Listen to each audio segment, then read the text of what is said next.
x-ray my soul. I don't think there's a lot of hate in there. And to the extent that they do make me feel hateful, the people who attack me, I do say prayers about it. We're not allowed to hate people, as we forgive those who trespass against us. That's like our core prayer.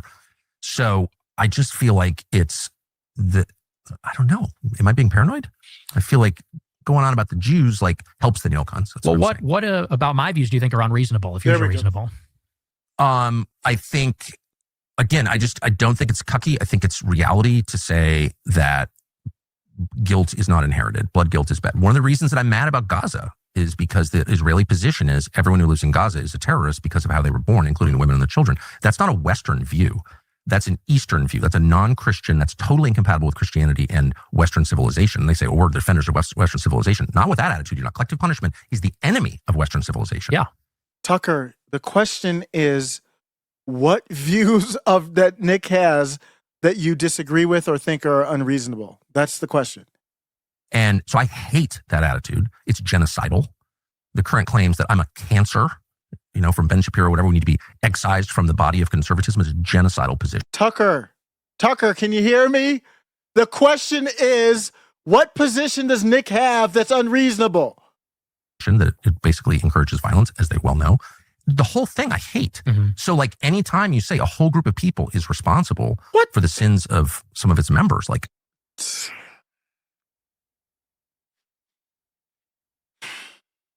I'm out. Yeah, but that's not my view. Yeah.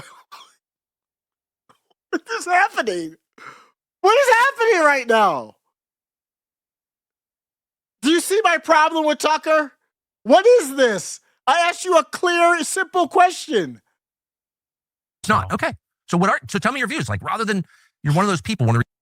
That doesn't work for me. I don't know how Nick can do this. Bruh, if you're going to be that strong to have a position against me, no, I'm not going to tell you my views. You had the position. What is the position that I have that's unreasonable? You are the one that's been rattling on over and over about my unreasonable position. What is it? If you don't have one, why were you doing this? Nick's just staying so calm. It's just impressive. Reasons I wanted to meet you is you're one of those people who is defined by clips. Yes. And I'm one of those people also. Yes. Right? So I get it. So I'm going to just shut up. What do you mean? What are my views on? What am I on what? I have a lot of views. I like pepperoni and mushroom pizza. What views do you really want to hear? If you want to talk about the Jews, say it.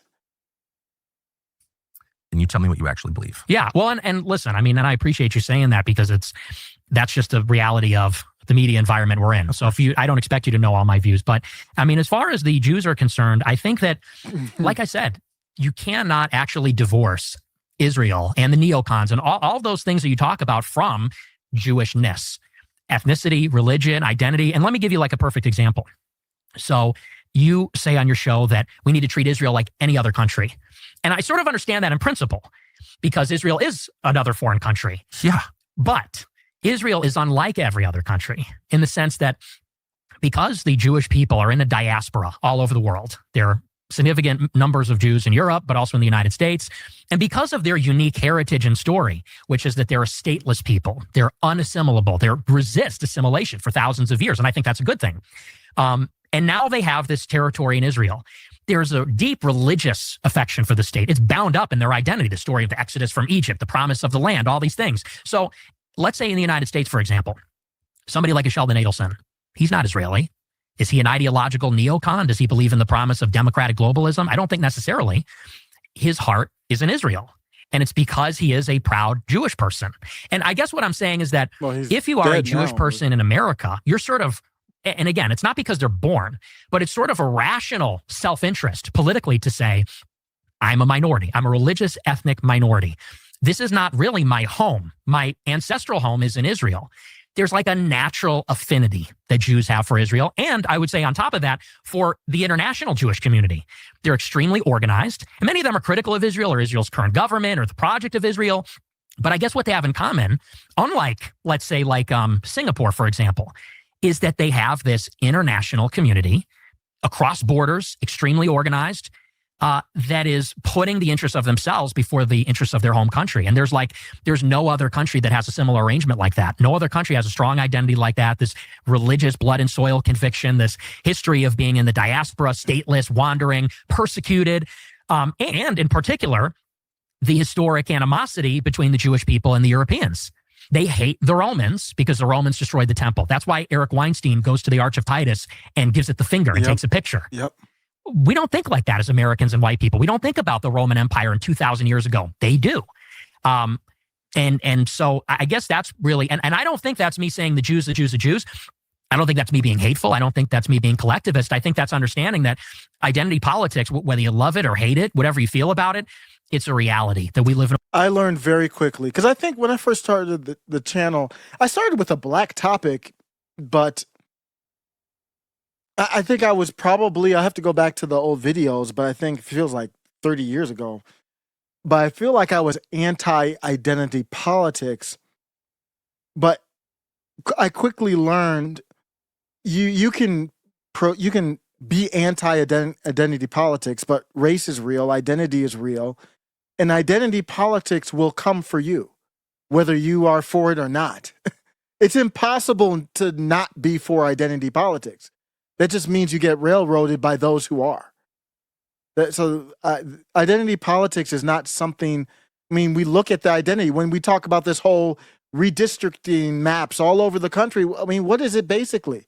It's basically gerrymandering the districts to either include blacks or Mexicans, or it's to avoid whites. It's really to gather in the identities. Republicans, Democrats, everybody does that. And you can't ignore it. It's just impossible to ignore. A world of Jews and Christians, of whites and blacks. These identities mean something to us, and they mean. Yeah, Tucker just talked about Christians. He talked about Zionist Christians. Why can you do that? He talked about the demographics of this country. He didn't talk about it a lot here, but I don't know why. Is he afraid to? I don't know. But he agreed with Nick on it, and Tucker has said it in the past. And I think he got not a tough question, but somebody asked him a question at one of these a year or two back about the whole Great Replacement. And Tucker didn't do real great with it. So I think he's a little afraid to kind of be overt with it. But that's all identity. So Tucker, the question is, why are you okay with identity all over the place, except for this one situation? Things to each other, and we can't sort of wish them away. And it feels like white people and Christians are the only ones that do that. There's no question about that. Your last point, for sure. One of the reasons they do that is because they've been taught to hate themselves, of course, since the Second World War. Another reason. So he agrees with the identity of white Christians, and I agree with this point that it's become a toxic, and then Charlie Kirk is the one that really put me onto this term. The toxic tolerance of the white Christian is probably the biggest problem in the country right now. But so Tucker's okay with saying that white Christians have toxic tolerance, but there's certain groups we can't talk about. I'm just confused.